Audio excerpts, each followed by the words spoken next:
नमस्कार दोस्तों, स्वागत है आपका इस सीरीज़ में जिसको हम कहते हैं वैल्यू इन्वेस्टिंग, या तो जिस किताब का नाम है जिससे हम लोग ये बना रहे हैं उसका नाम है what I learned about investing from Darwin. आज बहुत दिनों बाद मैं इस बुक को फिर से उठा रहा हूँ क्योंकि कल हमारे एक फ्रेंड हैं जिन्होंने हमको अब सलाह देना शुरू किया है कि आपको कौन सा स्टॉक खरीदना चाहिए, कौन सा नहीं खरीदना चाहिए। और कल तकरीबन 1 लाख रुपए का उन्होंने 1-1.25 लाख रुपए का स्टॉक्स का नाम दे दिया कि ये सब आप खरीद लीजिए। मेरे हिसाब से सही है। फिर जैसे मैंने और वैभव ने इस किताब को जो थोड़ा बहुत समझा है, हम लोगों को लगा कि हम लोगों को होना चाहिए, जब स्टॉक्स हमारे पास आएँ तो होना चाहिए ग्रेट रिजेक्टर्स। मतलब कोई भी सामान खरीद मत लो, आप देखो कि कौन से स्टॉक को रिजेक्ट करना है। तो उसमें ऐसा नहीं था। उन्होंने करीब 30-40 स्टॉक्स बोल दिए थे खरीद लो, 1 खरीदो, 2 खरीदो। अब आज जब मेरी उनसे बात हो रही थी तो मुझे ये समझ में आया कि उन्होंने किताब नहीं पढ़ी है। हाँ, इसकी फ़िलॉसफी को बहुत पसंद करते हैं। इस किताब की 3 मेन फ़िलॉसफी हैं। मैं फिर से रिवाइज़ करा दूं क्योंकि हम लोग बहुत दिनों बाद पढ़ रहे हैं। सबसे पहला, स्टॉक मार्केट बड़े खतरनाक मार्केट है क्योंकि इसमें कोई भी आदमी घुस सकता है, बहुत आसानी से अपना पैसा लॉस कर सकता है और जुए की तरह है। आपको उम्मीद बहुत है कि आपका पैसा बढ़ जाएगा, इसलिए इसमें कुछ रूल बना के घुसना पड़ेगा।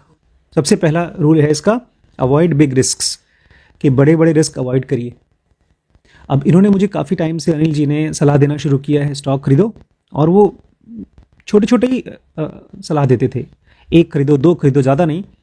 लेकिन जब इस बार 1 लाख रुपए का उन्होंने खरीदवाया तब मुझे लगा कि मैं बड़े बड़े रिस्क ले रहा हूँ, तो फिर से मुझे ये बुक को याद करना पड़ेगा।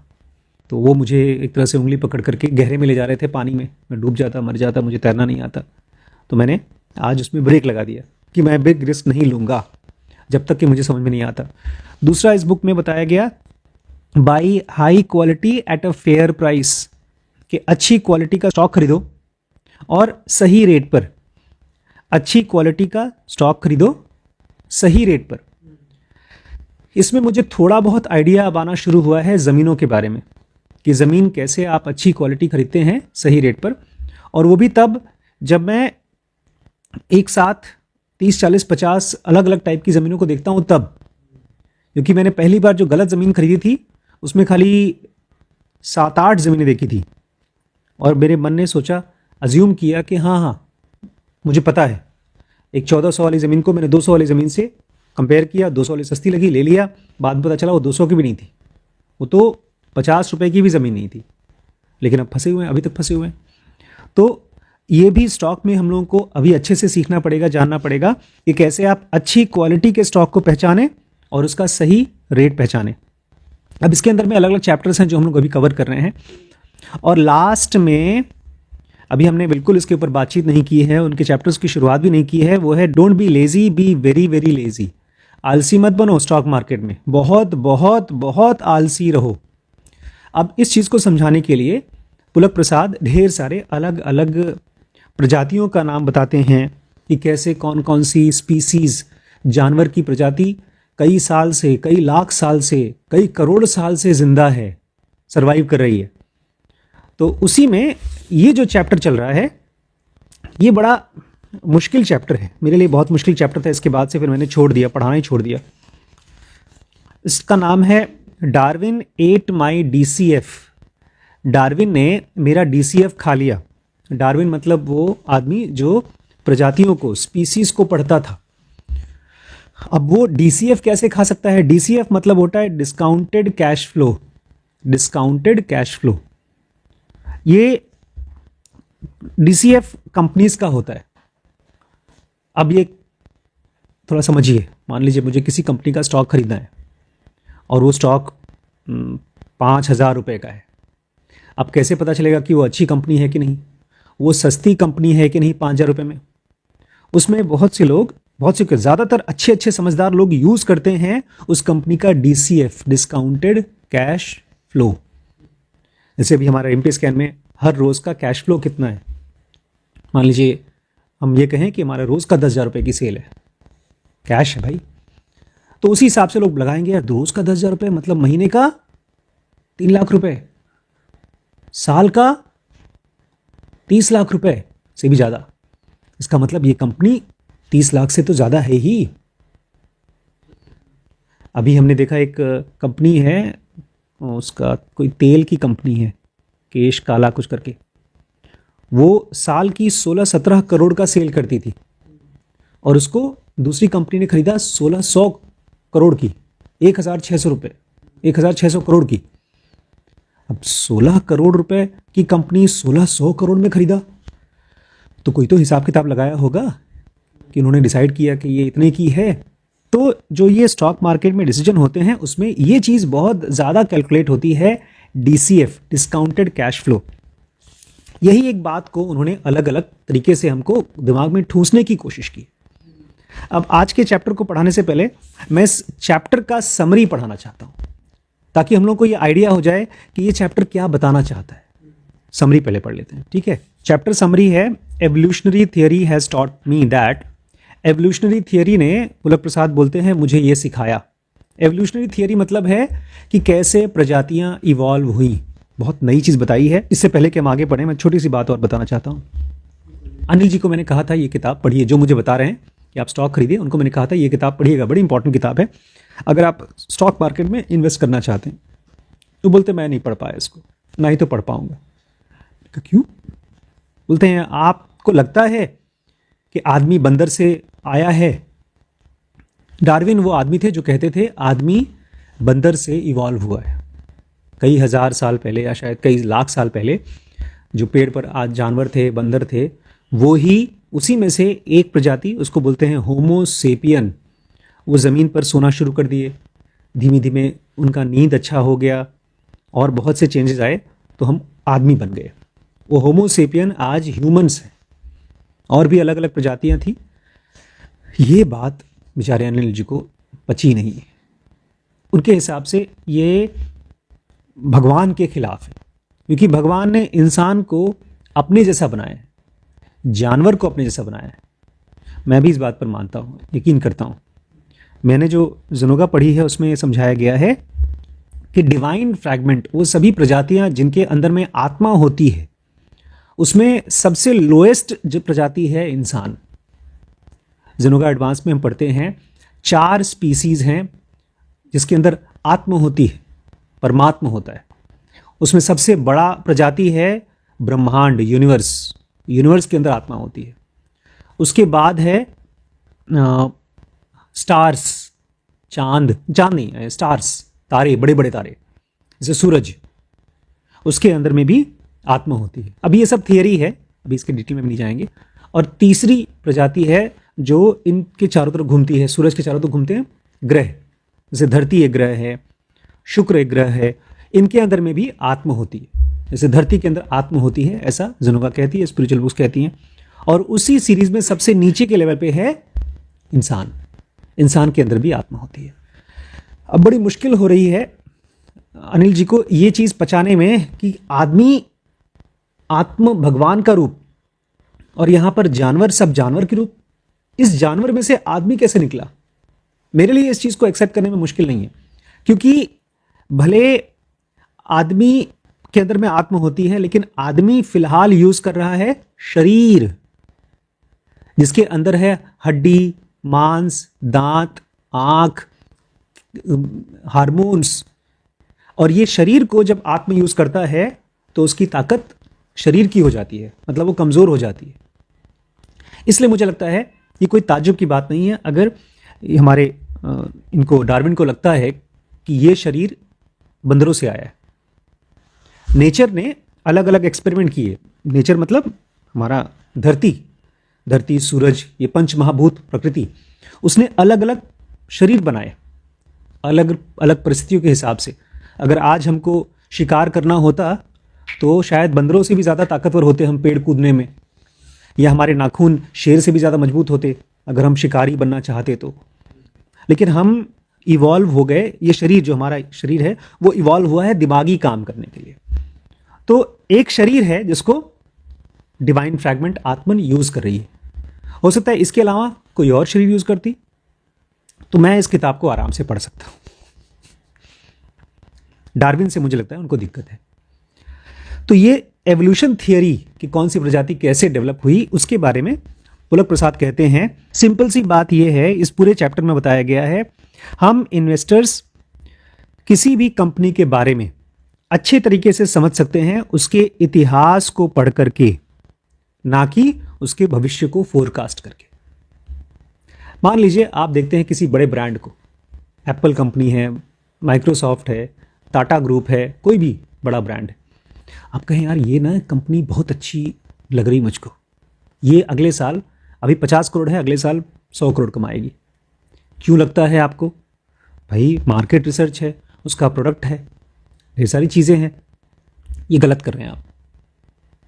अगले साल या 2 साल या 3 साल, क्योंकि अगर आप ये बोलते हैं 150 करोड़ है, 100 करोड़ कमाएगी, तो आप उस स्टॉक को जो कि शायद 100 रुपए का मिल रहा है 150 का लेने को तैयार हो। आपको लग रहा है ना कमाएगी। लोग क्या करते हैं शादी में, अपनी बेटी को किसी दूल्हे से शादी करा देते हैं, मतलब किसी लड़के से, और बोलते हैं ये लड़का तो आईएएस की नौकरी कर रहा है, ये तो करोड़ों रुपए कमाएगा, ये लड़का टॉप करता है, ये तो पक्का लखपति बनेगा ही। तो वो क्या कर रहे हैं, उसकी पढ़ाई लिखाई के हिसाब से उसका भविष्य को पहले से अंदाजा लगाने की कोशिश कर रहे हैं। वहां पर भी तुक्का ही होता है अक्सर, लेकिन यहां तो बोलते हैं ये बहुत गलत हिसाब किताब है। We can study and understand history of a business. अगर आप किसी बिजनेस की इतिहास को पढ़ते हैं तब तो उसको समझ सकते हैं आप, लेकिन भविष्य के बारे में ऑब्सेस करते हैं तो आप गलत कर रहे हैं। इसमें टोटल 7 पॉइंट हैं समरी में। सबसे पहला पॉइंट है, Darwin the founder of modern evolutionary theory understood better than anyone before him that the present was the result of the cumulative effect of the past. Darwin वो पहला आदमी था, इससे पहले कोई और इंसान नहीं समझ पाया था। इसके पहले बहुत लोगों ने पढ़ने की कोशिश की, प्रजातियों को पढ़ने की कोशिश की, जानवरों को पढ़ने की कोशिश की, लेकिन वो पहला आदमी था जो बोलता है कि जो भी आपके पास प्रजाति है, चाहे सांप है, चाहे बिच्छू है, चाहे कीड़ा है, वो इसके पहले कई 100 कई लाख साल से जो काम चला आ रहा है उसका रिजल्ट है। देखिए अभी आया पैंडेमिक और एक नया वायरस, बोलते हैं कौन सा वायरस पैंडेमिक में आया था? कोविड-19, कोरोना वायरस। अब वो कितना साल पुराना है पता नहीं, लेकिन अभी भी हम लोगों ने देखा उसको, शायद साइंटिस्ट कहते हैं बहुत नया है, तो उसका इतिहास छोटा सा है। ऐसे ही एक आदमी पिछले कितने सालों से जी रहा है, उसको भी पढ़ने का एक साइंस है। तो ये उन्होंने, इसको थोड़ा समझिएगा, जो कुछ भी अभी है प्रेजेंट, वो पास्ट की क्यूमुलेटिव इफेक्ट है। आज मैं डॉक्टर हूं, एमबीबीएस हूं, मैंने किताबें पढ़ी हैं, अभी भी किताब खरीद रहा हूं, मैं वीडियो बना रहा हूं, मैंने नौकरी की, मैं घर छोड़ के भागा, ढेर सारी चीजें की, उसका रिजल्ट हूं मैं ये। अब मान लीजिए हमारी ये कंपनी ठीक ठाक हो जाती है, कोई खरीद लेता है और वो बड़ी कंपनी हो जाती है। यहाँ पर लखीमपुर में एक भाई साहब हैं जो स्टेट बैंक ऑफ इंडिया में नौकरी करते थे, अब तो रिटायर हो गए। वो बताते हैं हम दूसरी छोटी बैंक में जॉब करते थे, बहुत छोटी बैंक, बाद में वो छोटी बैंक को मर्जर हो गया, वो दिवालिया हो गई, फिर उसके सारे एम्प्लॉयज़ एसबीआई में आ गए, एक तरह से खरीद ली एसबीआई ने उस कंपनी को, तो अब वो एसबीआई में है। लेकिन उनकी कंपनी और उसके पहले वो कंपनी क्या थी, फिर वो क्या थी, उसका रिजल्ट है एसबीआई। तो present was the result of cumulative effect of the past. इसको बार बार दिमाग में रखिएगा। जब भी किसी आदमी को समझना है, किसी बिजनेस को समझना है, भविष्य के बारे में मत सोचिएगा, क्योंकि ऐसा अक्सर होता है। आज किसी आदमी की शक्ल देखिए, बोले अरे यार शक्ल से बड़ा मासूम लगता है। कपड़ा देख लीजिए, कपड़े से लगेगा बहुत शरीफ घर का है, और इसका उल्टा भी सच है। किसी की शक्ल से लगता है ये गुंडा है, किसी के कपड़े फटे हैं, गरीब लगता है ये तो कुछ कर नहीं पाएगा ज़िंदगी में, बेकार है। हमारा सिस्टम 1 चीज़ों को भविष्य के बारे में ऑब्सेस होता है, अंदाजे लगाता है, अज्यूम करता है, वो गड़बड़ है। आपको फैक्ट जानना है, सच्चाई जानने की कोशिश करना है कि 1 साल पहले क्या हुआ था इसके साथ, 2 साल पहले क्या हुआ था, 3 साल पहले क्या हुआ था। जो आपका पास्ट है उसका रिजल्ट है प्रेजेंट। ये पहला पॉइंट है। दूसरा point, he proposed 3 ground breaking theories. Darwin ने 3 बहुत बड़ी बड़ी ग्राउंड ब्रेकिंग, मतलब जिसने पूरी तरह से इतिहास को बदल दिया, ऐसी थियरी बताई। Natural selection, sexual selection and common descent by construing history in a new light. उसने सभी प्रजातियों को, सभी जानवरों को नए लाइट में देखा, नए रोशनी में देखा और कहा कि ये जो प्रजातियां आती हैं, नई नई स्पीसीज बनती हैं, जो जानवर से आदमी बना या पहले डायनासोर थे, उसके बाद अब दूसरे जानवर बने हैं, ये 3 तरीके से अपने बच्चे, उनके बच्चे पैदा होते हैं और धीमे धीमे बदलते हैं। जो प्रजातियां पैदा होती हैं और बदलती हैं, ये 3 तरीके से बदलती हैं। एक तो नेचुरल सिलेक्शन, ये हमने थोड़ा पढ़ा है, उसको आपको दोबारा वीडियो में पढ़ना पड़ेगा। दूसरा सेक्सुअल सिलेक्शन, ये भी मैं दोबारा रिवाइज करा दूंगा। और तीसरा कॉमन डिसेंट। कुल मिलाकर के इतिहास भविष्य में बदलता है और उसका एक तरीका है। जैसे मैं लखीमपुर में आ गया हूँ, मैं लखीमपुर का हूँ नहीं, मैं लखीमपुर में आ गया हूँ। मैं हूँ कहाँ का? ज्ञानपुर, भदोही, इलाहाबाद। इलाहाबाद तो मेरे पिताजी का घर है, गांव है रायपुर, ज्ञानपुर। और पापा बताते हैं वहाँ के भी हम लोग नहीं हैं। पापा बताते हैं 200-300 साल पहले कहीं और से वो आकर के वहाँ बसे और वो पूरा का पूरा गांव, उसका नाम अब है रायपुर और वो पहले था अब शुक्लान पड़ गया है। पहले कोई और था, किसी और का गांव था। हाँ, तो अब हम लोग यहाँ पर आ गए हैं। तो आप मेरे इतिहास को पढ़ करके बता सकते हैं कि मैं यहाँ इस कंडीशन में कैसे पहुँचा।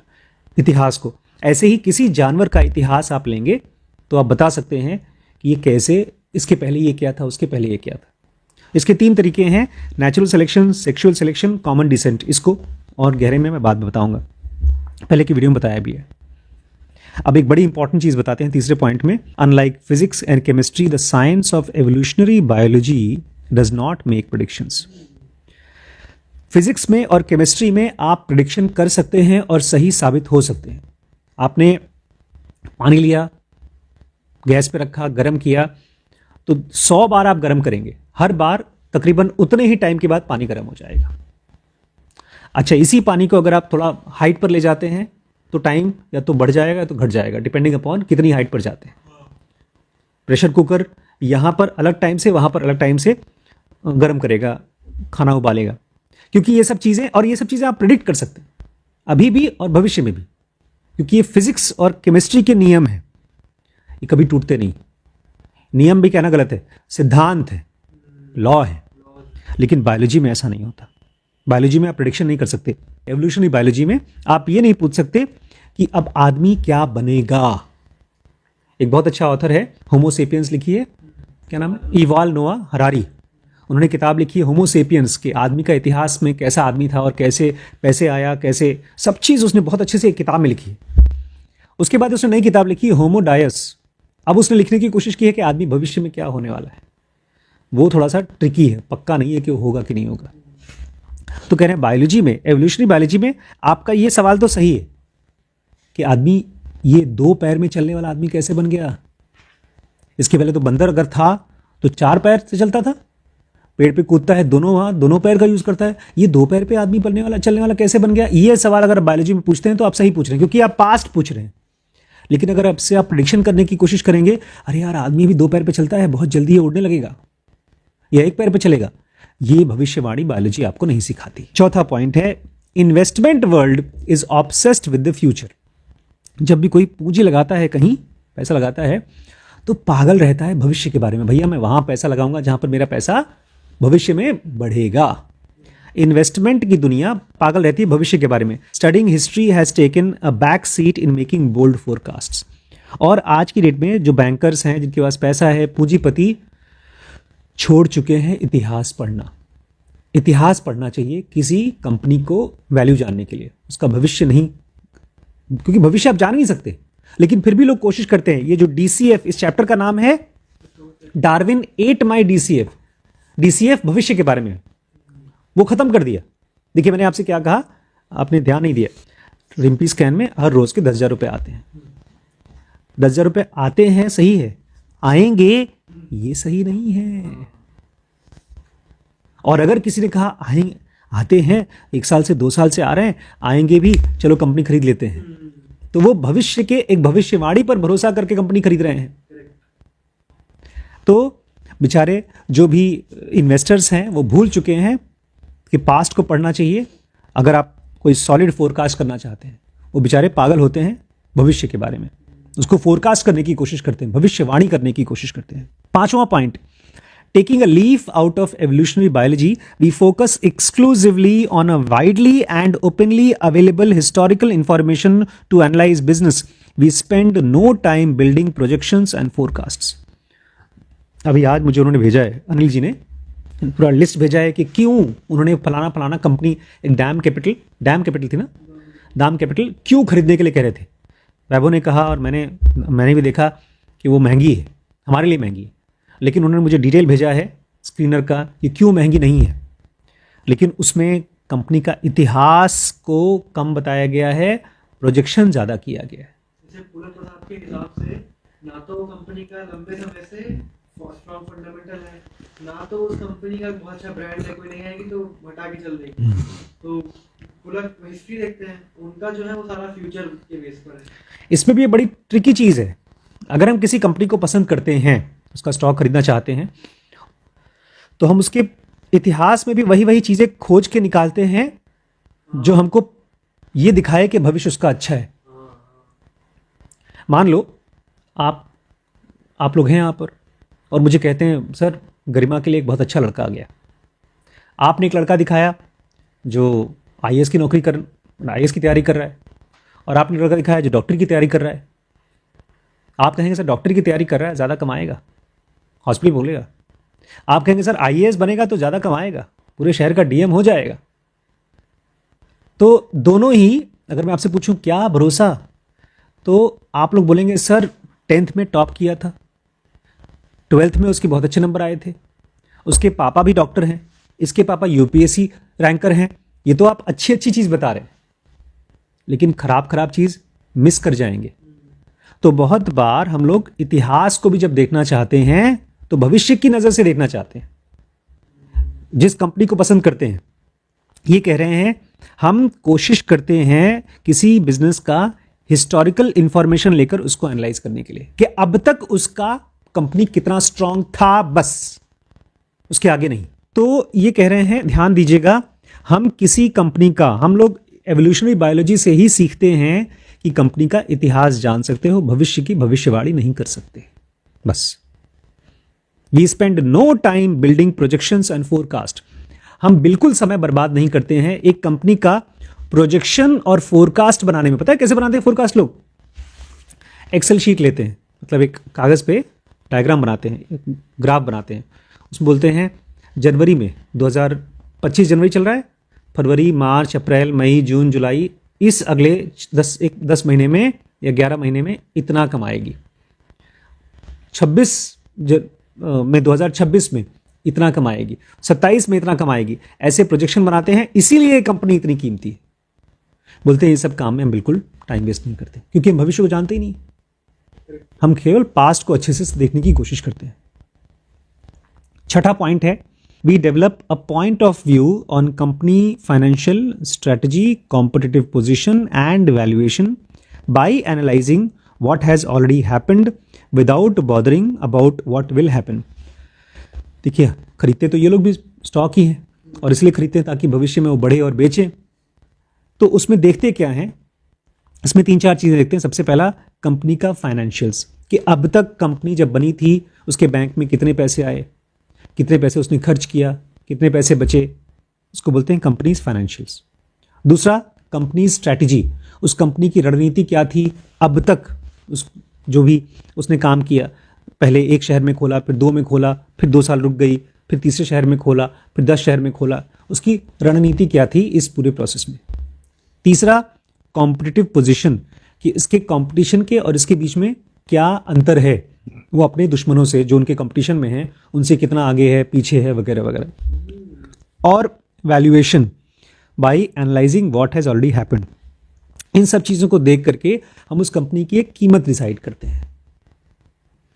हम लोग जब स्टॉक भी ज़मीनें देखते हैं ना, तो भी लोग ऐसे ही करते हैं, अरे अभी तो खेत है, अभी इसको कीमत नहीं है, और उसी खेत के बगल में एक कमरा बन गया, खेत की कीमत बढ़ जाती है। और अगर उसके बगल में रोड बन गया तो और रेट बढ़ जाती है। और अगर उसके आसपास में कोई बड़ा स्ट्रक्चर बन गया गवर्नमेंट का, मान लीजिए वो बन गया, जैसे आपका आरटी ऑफिस बन गया, उधर पूरा का पूरा हरियाली हो गई।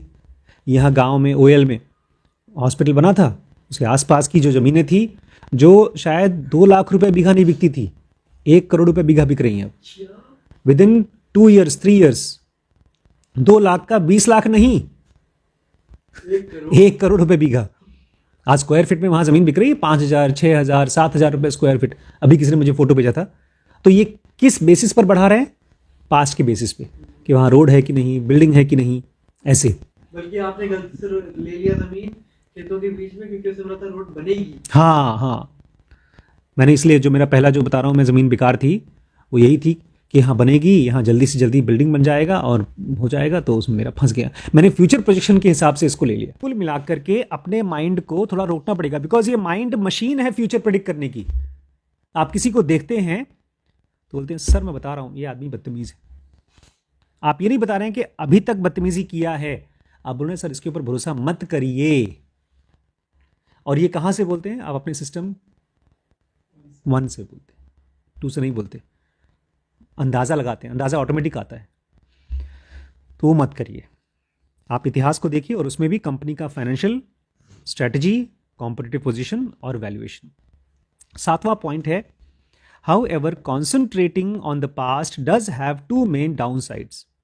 अगर पास्ट को देख रहे हैं वो तो देखना ही है, लेकिन उसके 2 मेन डाउन साइड्स हैं, उसको 2 खतरे हैं, उसके 2 नेगेटिव पॉइंट हैं। हम लोग ये मानने के लिए मजबूर हो सकते हैं कि अगर पहले ये कंपनी अच्छी चली तो भविष्य में भी अच्छी चलेगी, हमारा मन ये कहेगा। दूसरा, अगर कोई कंपनी फेल हो रही है तो हमको लगेगा कि बॉस यही फेल होगी। जैसा कि अभी मैं आज एक केस स्टडी देख रहा था जिसमें इलॉन मस्क की कंपनी के ऊपर सब हंस रहे थे, सब। स्पेस एक्स बनी, लोग बोले थे पागल आदमी है। टेस्ला बनाया, लोग बोले थे पागल आदमी है। क्योंकि उस सेक्टर में, कार के सेक्टर में, चाहे स्पेस के सेक्टर में जो रॉकेट बनाया, उसमें इतनी बड़ी बड़ी कंपनी थी, जो इलॉन मस्क की कंपनी स्पेस एक्स और टेस्ला से हज़ारों सैकड़ों गुना बड़ी कंपनी थी, लेकिन वो टर्न अराउंड हो गई। तो 2 खतरे हो सकते हैं। आपने अगर ख़राब कंपनी देखा इतिहास में या अच्छी कंपनी देखा, आप ये मानने के लिए मजबूर हो जाएंगे कि फ्यूचर में भी ऐसा होगा, तो वो भी 2 खतरे हैं। तो ये तो है समरी, लेकिन मैं चाहता हूँ आज ये भी चैप्टर कंप्लीट कर दूँ छोटा सा। वी आर वन, ये एक बड़ा इंपॉर्टेंट कॉन्सेप्ट समझा रहे हैं कि हम सब जीव जंतु जानवर एक हैं। एक बहुत बड़ी बोल्ड चीज़ कही थी, और समय सही रहा होगा, क्योंकि इनको मारा नहीं गया। डार्विन को जान से नहीं मारा गया। शायद अगर 200 साल पहले या 500 साल पहले बात बोले होते, इनको मार दिया गया होता। क्योंकि जैसे अभी आजकल वहाँ चल रहा है गंगा जी के किनारे, हाँ, कुंभ, अगर वहाँ पर कोई बोल दे कि नागा लोग नहा रहे हैं, ये सब बकवास बात है, तो पिट जाएंगे लोग। भीड़ इकट्ठा है। आज से 500-1000 साल पहले भीड़ इकट्ठा थी ऐसे लोगों की जो मानते थे कि सब कुछ भगवान ने ही बनाया है। भीड़ थी, और वहाँ ये आदमी आकर बोलते नहीं नहीं आदमी तो बंदर से आया है, तो मार दिया जाता। तो उन्होंने क्या बताया, आइए थोड़ा सा समझते हैं। थोड़ा बोरिंग चैप्टर है, धीरे धीरे पढ़ूंगा मैं, आप मेरे साथ झेलिएगा। Darwin's third assertion of common ancestry in origin was his most significant intellectual leap in my layman's view. Darwin ने एक तीसरा पॉइंट रखा, और वो था उसकी बुक में, ओरिजिन बुक में, ये उसका दिमाग में सबसे बड़ी जंप थी। हम दिमाग से सोचते हैं, जैसे अभी मैं कभी कभी सोचता हूँ फिर डर जाता हूँ। मतलब ऐसे डरता नहीं हूँ, डरने में क्या बात है, मतलब सोचने में क्या दिक्कत है, लेकिन जब उसको करने की सोचता हूँ तो मैं डर जाता हूँ। तो मेरे हिसाब से दुनिया में सारे स्कूल में इम्तिहान ही बंद हो जाना चाहिए, और सारे स्कूल में बच्चों की ऐसी पढ़ाई होनी चाहिए। ढेर सारी किताबें हैं, सब्जेक्ट हैं, जो तुम्हें पढ़ने का मन है बेटा उसको पढ़ना शुरू करो। धीमे धीमे तुम्हें तुम्हारे मन का सब्जेक्ट मिलेगा और तुम और गहरे में जाओगे, और वहाँ से तुम्हारा करियर निकलेगा। एक आइडिया है मन में, ऐसा होना चाहिए भविष्य का स्कूल। लेकिन अगर मैं इसको करने के लिए जाऊँ और लोगों के पास, प्रिंसिपल्स, मिनिस्टर, लोगों से बोलूँ तो बोलेंगे पागल आदमी, इतना बढ़िया सिस्टम चल रहा है, सब दुनिया के लोग पढ़ लिख कर IAS PCS डॉक्टर बन रहे हैं, और तुम आए हो ज़्यादा समझदार बनने के लिए। तो ये जो मेरा थॉट है, ये इंटेलेक्चुअल लीप है, दिमागी दौड़, दिमागी कूद। तो यहाँ पर डार्विन ने एक बहुत बड़ी कूद दिमाग की दिखाई, intellectual leap. In his words, I believe that animals have descended from at most only 4 or 5 progenitors and plants from equal or lesser numbers. Darwin ने, आज पता है दुनिया में कितनी प्रजातियां हैं जानवरों की और पौधों की? चेक करिए, टोटल नंबर ऑफ स्पीसीज, जितने भी छोटे छोटे बड़े बड़े कीटाणु, बैक्टीरिया, ये सब मिला करके कितने होंगे आदि जानवर और पौधे, पेड़ पौधे? 8.7 मिलियन स्पीशीज है। अरे एकदम सही बता दिया हमारे भैया ने, 84 लाख योनि बोलते हैं आप भाई आध्यात्मिक किताबों में। और आपके हिसाब से कितने हैं? 57 लाख। 87 लाख स्पीसीज पता है, ये जानवर और इंसान दोनों मिला के। एनिमल्स, फंगाई, प्लांट, प्रोटिस्ट, हाँ, बैक्टीरिया, वायरसेस, सब छोटे से लेकर बड़े तक 87 लाख जीव जंतु पता है। तो आप एकदम सही निकले, एकदम बहुत दूर नहीं थे, 84 लाख। ठीक है, हाँ, लेकिन उन सबको जोड़ा गया बेटा, सबको, सारे के अंडे हों चाहे पेड़ पौधों से निकले हों। जैसे आपके आलू है, आलू तो ना अंडे से निकला ना योनि से निकला, लेकिन अंडा दूसरे अंडे से मतलब एक आपका आलू पिछले वाले आलू से निकला ना, गन्ना पिछले वाले गन्ने से निकला, उन सबको भी जोड़ा गया है।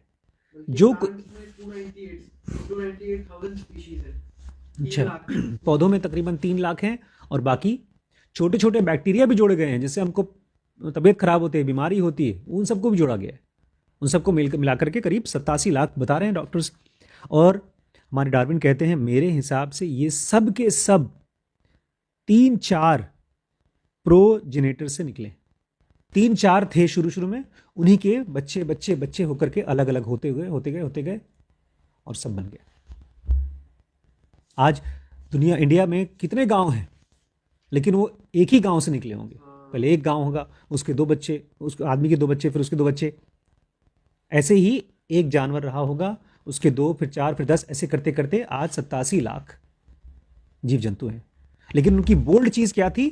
कुल मिला के 4 या 5 इसको बोलते हैं प्रोजेनेटर्स, जिसमें से ये सब निकले। और इतने ही पौधों में भी। Analogy would lead me one step further, namely to the belief that all animals and plants have descended from same prototype. और डार्विन ये भी कहते हैं, इसी बात को अगर मैं और आगे ले चलूं तो ये सब सेम प्रोटोटाइप से निकले हैं। प्रोटोटाइप मतलब क्या होता है?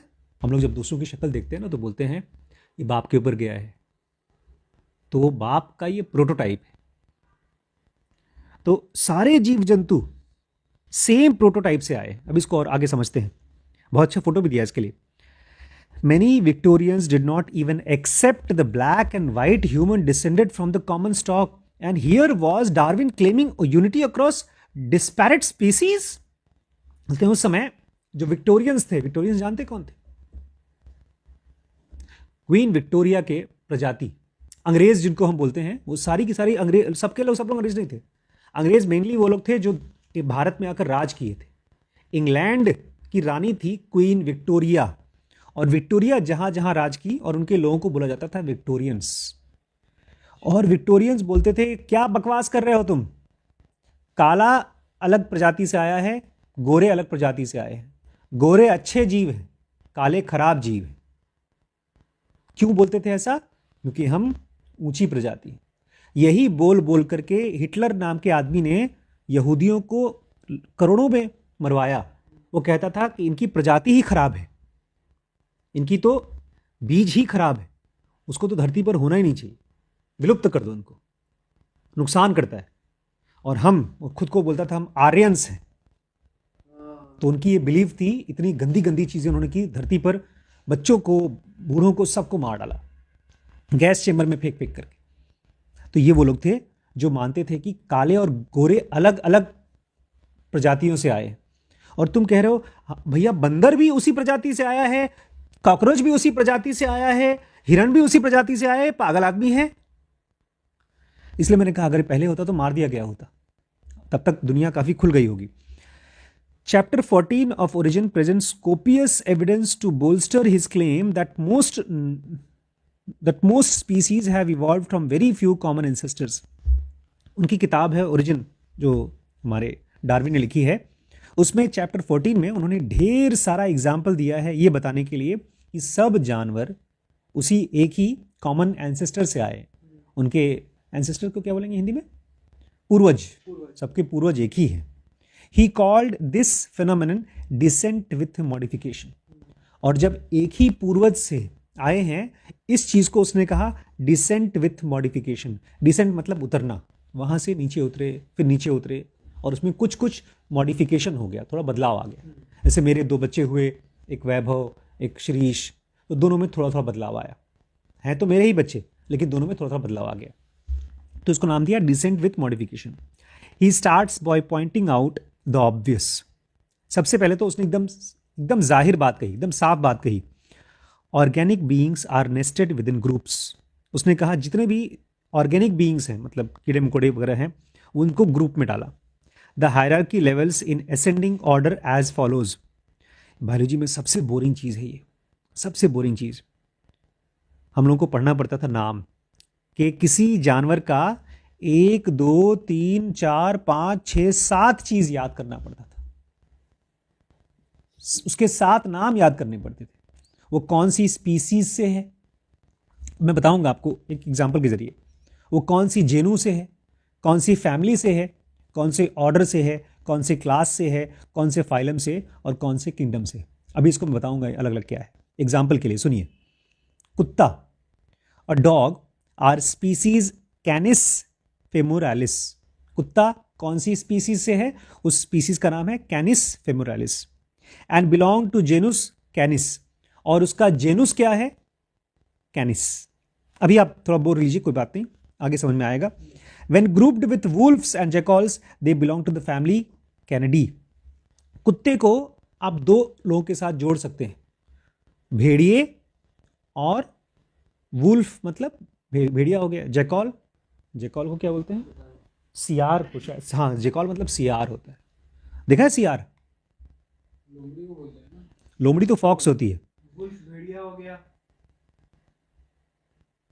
जैकाल, जैकाल मतलब होता है सियार। सियार।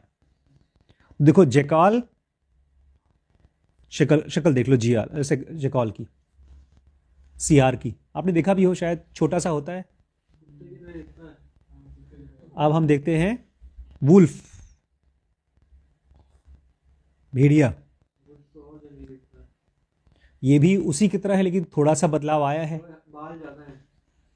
और आपने कहा लोमड़ी, फॉक्स। देखते हैं फॉक्स कैसा दिखता है। वो भी भाई, उसके भी 4 पैर हैं, पूंछ हैं, कान हैं। तो इन सबको आप रख सकते हैं एक साथ एक ग्रुप में, और उस फैमिली का नाम होगा कैनिडी। ठीक है। When Canidae is grouped with other families like Felidae, cats, Ursidae, bears, Mustelidae, weasels, and many others, we get to the order Carnivora. अब ये तो हो गया सब लोमड़ी और सियार और भेड़िया, इन सब का एक ग्रुप है। ऐसे ही एक ग्रुप और है जिसमें आप सभी बिल्लियों को डाल सकते हैं। बिल्लियों में आएगी आपकी छोटी वाली बिल्ली, बिल्लियों में आएगी आपकी शेर।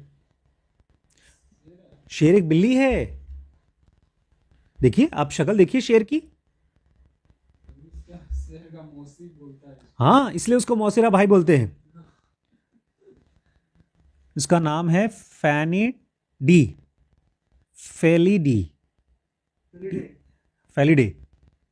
फेलिडे फैमिली में भाई साहब, इसमें देखो कौन कौन आता है।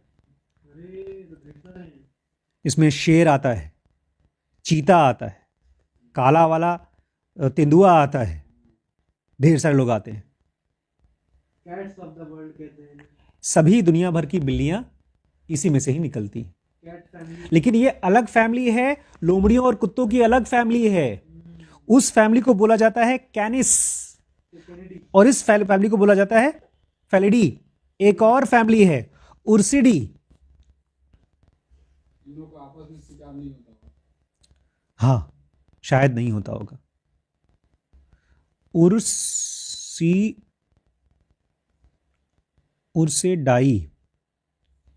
फैमिली। उर्सेडी फैमिली में सारे के सारे वो हैं भालू, अलग अलग टाइप के भालू। 1 2 3 4 5 6 तो ऐसे ही फोटो दिखा दी गई है। सफेद भालू, काला भालू, भूरा भालू, डबल कलर का भालू, शीश का बड़ा फेवरेट है कुंफू पांडा, वो भी एक तरह का भालू है, पेड़ वाला भालू, बर्फ वाला भालू। तो ये सब के सब आते हैं उर्सेडी में। अच्छा, एक तो भैया मैं जानता ही नहीं हूँ, मस्टेलिडी, ये सब चूहों का परिवार है। इसमें गिलहरी आती है, चूहे आते हैं, और भी ढेर सारे जानवर आते हैं, गिनती मत पूछिए मुझसे आप। ये सब के सब, हाँ कौन, हाँ, लेकिन इन सबको भी मिलकर के, उर्सेडी को, मस्टेलिडी को और कैनेडी को, कुत्तों वाले ग्रुप को, भेड़िए वाले ग्रुप, भेड़िया तो वही हो गया, बिल्ली वाले ग्रुप को, इन सबको आप एक ग्रुप में डाल सकते हैं, कार्निवोरा। कार्निवोरा क्या होता है बताओ, स्कूल में बताते थे, बहुत अच्छे से याद रहता था हम लोग। कार्निवरस तो जो दूसरों को खाते हैं। हाँ, जो जानवर दूसरे जानवर को खाते हैं उसको बोलते हैं कार्निवोरस। अब इसमें सारे आ सकते हैं। इसी का उल्टा हम लोग को याद रहता था, हाँ, आदमी भी आ जाता है उसमें। आदमी दूसरे आदमी को आदमी वैसे नहीं खाता, लेकिन अब तो खाता ही है, दूसरे जानवर को खाता है। जब आदमी दूसरे आदमी को खाएगा तो वो कैनिबल होगा। हाँ, तब वो कैनिबल होगा। लेकिन आदमी अगर दूसरे जानवर को खाता है, चिड़िया खाता है, चिकन खाता है, तो वो कार्निवोरस है। और जो जानवर केवल दूसरी पौधे वगैरह खाते हैं, पेड़ पौधे खाते हैं, उनको बोलते हैं हर्बीवोरस। गाय हो गई। तो इन सबको डाला गया कार्निवोरा में। Carnivora brackets along cats, whales and dolphins. Carnivora को एक ब्रैकेट में डाला गया कैटकी के साथ, CETACEA, कैटकी। कैटकी में सारे बड़ी बड़ी मछलियां आती हैं, डॉल्फिन आती है और वेल आती है। पता है वेल कितनी बड़ी होती है? वेल मछली, हाँ, अभी 100 फीट लंबी होती है वेल। वेल का साइज 100 फीट लंबा होता है। उसके सामने हाथी बच्चा दिखाई देता है, बच्चा भी नहीं, एकदम छोटा सा चूहा दिखाई देता है। तो ये सब आते हैं कैटेकी में। एक और है पेरिसोडैक्टाइला, इसमें हॉर्स की स्पीसीज आती है, घोड़ों की सारी स्पीसीज आती है। एक है सिरेनिया। सिरेनिया क्या है जी? बताओ, इतने जानवर हम लोग जानते ही नहीं जी। सिरेनियंस, हाँ, समुंदर में जितने धरती पर जानवर होते हैं उससे ज्यादा समुंदर में होते हैं। हम लोग धरती पे, इसलिए हमको लगता है धरती पे पूरी दुनिया है। पूरे पृथ्वी पे धरती, जो धरती का अमाउंट है वो ऐसे है जैसे आप एक बड़े से तालाब के ऊपर थोड़ा सा मिट्टी डाल दो, एक बाल्टी पानी लीजिए, उसके ऊपर एक कागज डाल दीजिए, छोटा सा एक कागज, इतना धरती है, बाकी सब पानी है धरती पे। रेशियो कितना है? Water versus land on earth, ये रेशियो है 29 और 71 का। हाँ, 29%, 71%, इतना फर्क है। तो जो ज्यादा जगह है उतने ज्यादा जानवर होंगे उसमें, इसलिए तो व्हेल के साइज का जानवर समुद्र में रह पाता है, क्योंकि उसके पास ढेर सारा खाना है खाने को, नहीं तो बचता ही कहां। यह बेचारा व्हेल खत्म हो गए, वो आपके डायनासोर खत्म हो गए, क्योंकि यहाँ सब खाना पीना खत्म हो गया, कुछ भी कारण हुआ हो। तो ये सब के सब अलग अलग ग्रुप में उसने डिवाइड किया। ठीक है, ये पैराग्राफ मैं इसको यहीं खत्म कर देता हूं। आगे सुनिए। एक आदमी है, उसका नाम है कैरोलस लिनस। क्या नाम है? Carolus Linus. वो स्वीडिश बॉटनिस्ट था, वो स्वीडन का बॉटनी की पढ़ाई किया करता था। He led the groundwork for classification system in 1735 in Systema Naturae. उसने 1735 में एक किताब लिखी जिसका नाम था सिस्टेमा नेचुरा। ये डार्विन से बहुत पहले, और वहां पर उसने ये आइडिया पहले डाला था कि हमको लगता है जानवर ऐसे ऐसे अलग ग्रुप में डाले जा सकते हैं। इसके पहले किसी ने सोचा ही नहीं कि भेड़िया और सियार एक ग्रुप के हो सकते हैं। लेकिन इन लोगों ने कितनी मेहनत की होगी कि जानवरों को ध्यान से देखा पहले जा करके। हम लोग तो उनके पास नहीं जाते, जो जंगली जानवर होते हैं। ये लोग वहीं जंगलों में रह करके उनकी फोटो खींचते हैं, उनके साथ रहते हैं, और फिर उसमें से निकाल के लाते हैं कि यार ये इसकी तरह दिखता है। और अब हम लोग खाली फोटो में देखकर बोलते हैं हाँ एक जैसे दिखता है। तो इसने 1735 में किताब में बताया था, naturalist had made mutually exclusive division before Linnaeus. His genius was to see all life as nested hierarchy.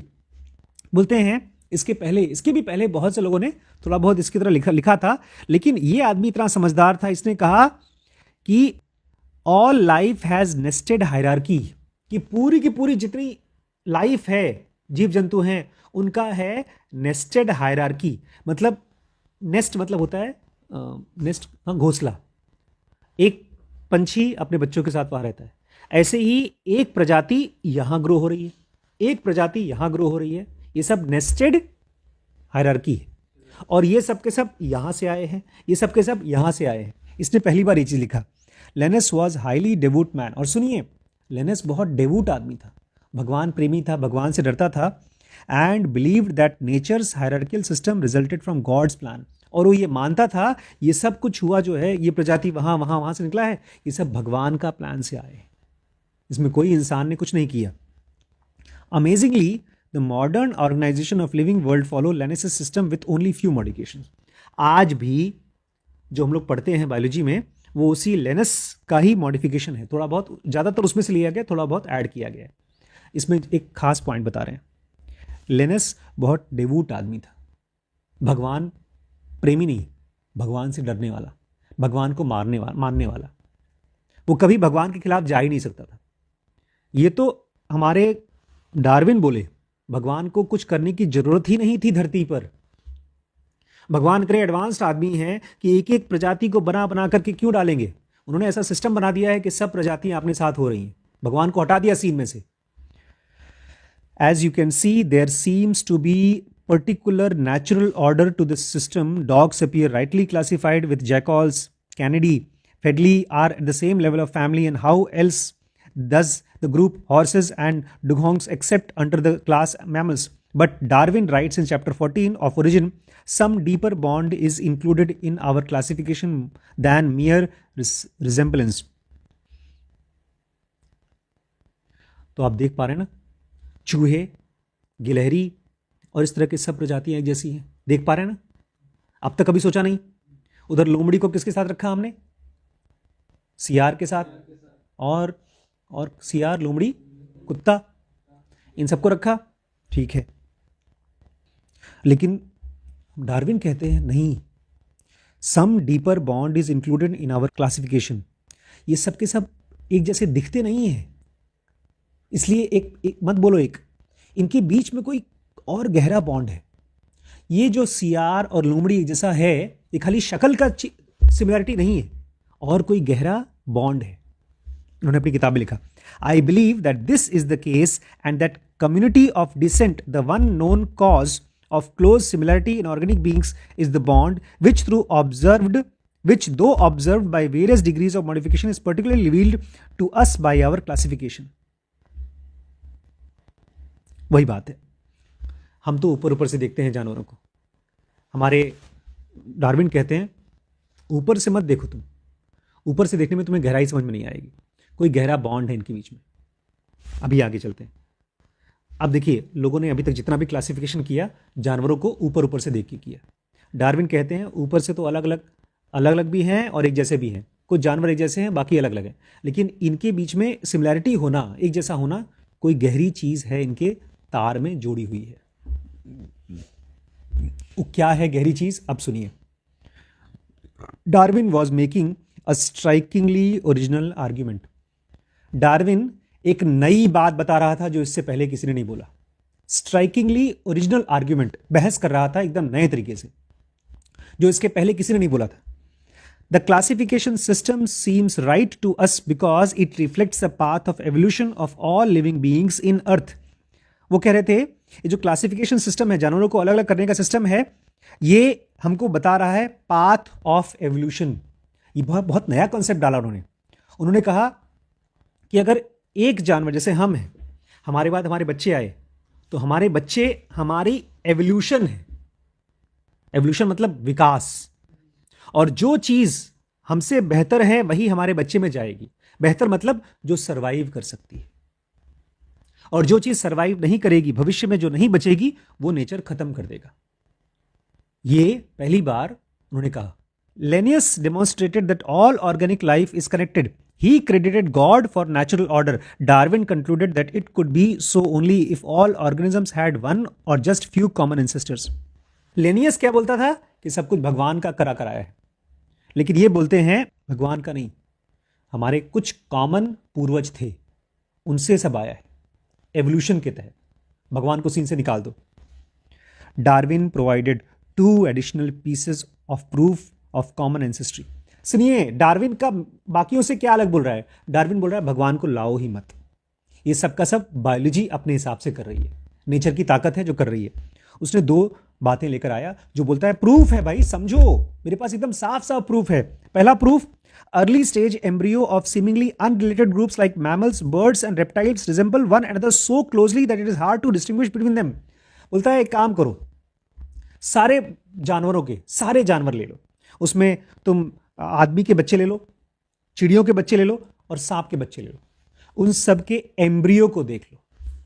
Embryo की अलग कहानी भैया। जब स्कूल में हम लोगों को कॉलेज, मेडिकल कॉलेज में एम्ब्रियोलॉजी पढ़ाया जाता है, एम्ब्रियोलॉजी पता है क्या होता है? एम्ब्रियोलॉजी वो एनाटॉमी का अलग ही सब्जेक्ट, उसी में रो दिया था मैं। एम्ब्रियो मतलब होता है गर्भ का बच्चा, जो गर्भ में बच्चा होता है। पीछे टर्न करिए पेज और देखिए बच्चों को। ये है आदमी का बच्चा, जब गर्भ में एकदम 2, 4, 10 दिन का बच्चा होता है या महीने भर का बच्चा होता है, ये आदमी का बच्चा ऐसा दिखता है। मुर्गे का बच्चा, कछुए का बच्चा, एक मछली है सैलेमेंडर, उसका बच्चा, मछली है ना सैलेमेंडर, और एक दूसरी मछली है उसका बच्चा। सैलेमेंडर मछली नहीं होगी यार, सैलेमेंडर, सब एक जैसे लग रहे हैं भैया। मछली नहीं है सैलेमेंडर, ये है छिपकली की प्रजाति है। ऐसा लगता है भगवान बेचारे इतने गरीब थे कि सारे बच्चों को एक ही शक्ल दे दी बचपन में, सारे एम्ब्रियो। कुछ अलग बनाते, उनको भी कंफ्यूजन नहीं चाहिए शुरू में। भगवान किए ही नहीं। नेचर बड़ी समझदार होती है, पता है, अलग अलग शेप होते हैं। ट्रायंगल जानते हैं? ट्रायंगल क्या होता है? त्रिभुज, त्रिभुज। और एक होता है स्क्वायर, चतुर्भुज, जो ये फोन चतुर्भुज। और एक होता है सर्कल। सबसे कम जगह में सबसे ज्यादा एरिया कवर कौन से शेप में होता होगा? सबसे कम जगह में सबसे ज्यादा एरिया सर्कल में। इसीलिए ब्रह्मांड की ज्यादातर चीजें सर्कल में है। धरती, चंद्रमा, ये सब कम से कम जगह खर्च करके ब्रह्मांड अपना काम निकालती। तो भैया उसको भी एक डिजाइन बनाया, वो डिजाइन में अच्छे से काम हो रहा था, उसी पे सारे जानवर बनाए। क्यों अलग नया ट्राई करना? चल रहा है जो काम, चलने दो। हम लोग को हंसी इसलिए आ रही है क्योंकि भगवान का नाम ले रहे हैं। नेचर एक्सपेरिमेंट करता रहता है हर रोज। तो उन्होंने कहा है देख लो, तुम सारे जानवरों के एम्ब्रियो को देख लो। इसको बोलते हैं एम्ब्रियो, मतलब माँ के गर्भ में जो बच्चा 2, 4, 10, 15, 20 दिन, महीने भर का होता है, उसको बोलते हैं एम्ब्रियो। वो सब एक जैसे हैं। तो मैं क्या बोलूं कि हमारे पूर्वज एक जैसे नहीं थे, सब एक ही जैसे थे। और ये उन्होंने ये भी कहा हमारे आदमी के पीछे टेल बोन होती है, पूंछ वाली हड्डी होती है। हड्डी से ही तो पूंछ हिलाते हैं लोग, हड्डी और मसल से। और एक और चीज, हमें निप्पल का क्या काम है? जो निप्पल है हमारे पास कोई काम नहीं है, लेकिन शुरू में क्योंकि हम 3-4 प्रजाति से ही आए हैं, आकर के फैल गए, तो निप्पल है, ये चीज दिखाती है कि अब औरतों को निप्पल का काम है, मर्दों को नहीं काम है, लेकिन फिर भी ये निशान है, भगवान ने बनाया है। बेसिकली जो अब धीमे धीमे अगले 500, 1000, 10,000, 50,000, 1 लाख साल बाद धीमे धीमे अगर आदमी की प्रजाति बची तो ये औरतों के तो निप्पल रहेंगे और ब्रेस्ट रहेगा, क्योंकि उससे बच्चा पैदा होता है, उससे दूध पीता है। आदमियों का खत्म होते जाएगा। आदमी फिर धीमे धीमे जैसा खाना खाएगा वैसा उसकी आंख छोटी होती जाएगी। जो लोग जानवर खाते हैं उनकी आंख छोटी होती है। वो भी हाँ, नहीं, आप समझिए, ये तो बात हो रही है एक जनरेशन की। हमारा कोई भी बॉडी का ऑर्गन तभी रहता है, नेचर बड़ा कंजूस है। आज अगर आप दाहिना हाथ ज़्यादा यूज़ करते हैं तो उसके मसल्स बचे रहेंगे, बायां हाथ कम यूज़ करते हैं तो उसके मसल्स नहीं रहेंगे। कोई भी आदमी का निप्पल्स का कोई यूज ही नहीं होता, इसलिए इतना छोटा होता है। औरतों का निप्पल बड़ा होता है क्योंकि उससे बच्चा दूध पीता है। तो जो आज से लाखों साल पहले जिस पूर्वज से हम आए हैं वो एक ही रहा होगा, उसके आदमी औरत अलग नहीं रहे होंगे, और वो अपने बच्चों को मछली के बच्चों की तरह निकालता होगा और वो दूध भी पीती होगी, ऐसा कुछ उसका फंक्शन रहा होगा, इसलिए वो निप्पल है। अब वो धीमे धीमे खत्म होने में 1 लाख 2 लाख साल लगेंगे, अभी तक खत्म नहीं हुआ, अभी तक कम हुआ है, अभी खत्म होगा। ये सब बातें बोल करके उसने कहा कि भाई हम सबके केवल एक ही पूर्वज थे, एक ही पूर्वज। Darwin was right, of course scientists have concluded that our, में काफी कुछ वो कर दिया, बाईपास कर दिया, that our last universal common ancestor arose somewhere between 3.5 and 4 billion years ago. Darwin ने कहा हम सबका अगर एक ही पूर्वज मानो तो उसका नाम दिया लूका, लास्ट यूनिवर्सल कॉमन एंसेस्टर, जो कि 3.5 से 4 अरब साल पहले धरती पर आया होगा। LUCA then gave rise to 6 significant of kingdoms of life, और उस लूका में से, लूका कोई शक्ल उकल मत देखिए कोई भूत प्रेत टाइप का होगा, लूका एक छोटा सा कोई अणु होगा, कोई जानवर टाइप का होगा, उसमें से 6 अलग अलग किंगडम निकला। सबसे पहला जानवर, एनिमल्स, दूसरा पौधे, तीसरा फंगाई।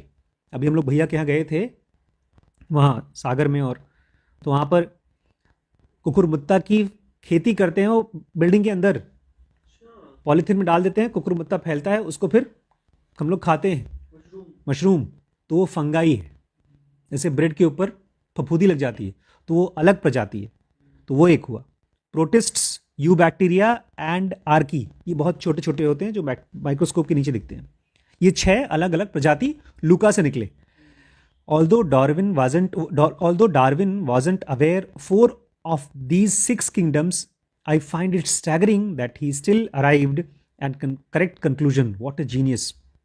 कहते हैं डार्विन के समय इसमें से खाली 2 ही के बारे में डार्विन को पता था, आदमी और पौधे, बाकी सब माइक्रोस्कोप के आने के बाद लोगों को पता चला है। बोलते हैं इस 6 में से 2 ही पता था, लेकिन डार्विन जीनियस था भाई। मैं आज की क्लास का जो मेन लेसन है वो यही है कि हम सब, इस चैप्टर का नाम दिया उन्होंने वी आर वन, हम सब एक हैं। और मोस्ट इंपॉर्टेंट इस पूरे चैप्टर का नाम है डार्विन एट माई डीसीएफ। उस पूरे चैप्टर का मेन लेसन है, अभी हम आगे इसको और कंपनीज के साथ भी पढ़ेंगे और समझेंगे। इन्वेस्टर्स भविष्य के बारे में पागल हो जाते हैं कि ये कंपनी अच्छी है, इसमें खूब पैसा लगाओ, तो ज़्यादा पैसा दे देते हैं। किसी भी कंपनी के साथ कितना पैसा लगाना है उसके इतिहास को पहले अच्छे से समझो, और उसके बाद भी उतना ही पैसा दो जितना उसके इतिहास से तुम्हें समझ में आता है। भविष्य की कमाई के भरोसे पर पैसा मत लगाओ। ये बड़ा ट्रिकी है, क्योंकि अगर हमारे आंखों में ना चमक आ जा, रे यहां तो हाईवे जाएगा ही जाएगा। इसलिए मैं हमेशा कहता हूं डॉक्टर साहब से भी कि किसी जमीन को कितने कम से कम रेट पे खरीद सकते हो वो देखो। आपको वो बोलेगा, एजेंट बोलेगा, सर आप विश्वास करिए, जैसे हमको अंकल ने कहा था, ये जब हमने जो ज़मीन बेची है उसके लिए कहा था, इस सामने से एक रोड आएगी और एक कीमत बढ़ जाएगी। हमने कहा अंकल रोड का मुझे पता नहीं, हम वहाँ झेल चुके हैं। अभी बताइए अगर अगले 10 साल तक इस पे ज़मीन पे रोड ना आए तो हम क्या करेंगे? इसे सब बोले वाले, तो उन्होंने थोड़ा कम रेट करके दिया था। भविष्य के भरोसे पर ज़्यादा रेट बढ़ा के नहीं देना है, ये है मेन लेसन।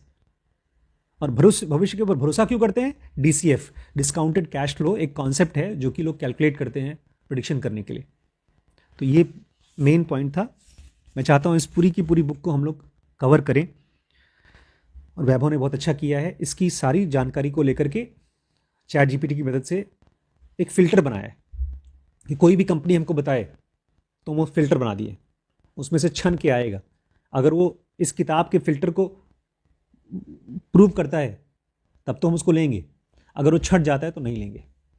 बहुत सी कंपनी अब छट जाएंगी क्योंकि अपने को बचाना है पहले। ठीक है, कल और पढ़ेंगे। थैंक यू दोस्तों। ये सीरीज़ बहुत बहुत मुश्किल सीरीज़ है। इसको प्रैक्टिस, ये मतलब ये तो थियरी है, इसको प्रैक्टिस करने के लिए आपको अपने गाढ़ी कमाई पैसे को स्टॉक में लगाना पड़ेगा और एक एक कंपनी को स्टडी करना पड़ेगा। हम लोगों ने एक छोटा सा ग्रुप बनाया है, डीके स्टॉक्स। इसमें अभी तो बहुत कम लोग हैं, मेरे ख्याल से 8-10 लोग हैं और ज़्यादातर लोग इनएक्टिव हैं, लेकिन धीरे धीरे मुझे लगता है वो ग्रुप बढ़ेगा क्योंकि बहुत से लोग हैं जो इंटरेस्टेड होंगे स्टॉक्स में अपना पैसा लगाने के लिए। तो आप इस पूरी सीरीज़ को देखने के लिए हमारे dkbrains.com पे जाइएगा। वैल्यू इन्वेस्टिंग नाम की सीरीज़ है जो हमने ऑन इन्वेस्टिंग नाम के बंडल से रखा है, तो उसको आप जाकर ट्राई आउट करिएगा। डिस्काउंट की चिंता मत करिए, आप इस नंबर पे कॉल करके या तो मैसेज करके डिस्काउंट ले सकते हैं। ठीक है।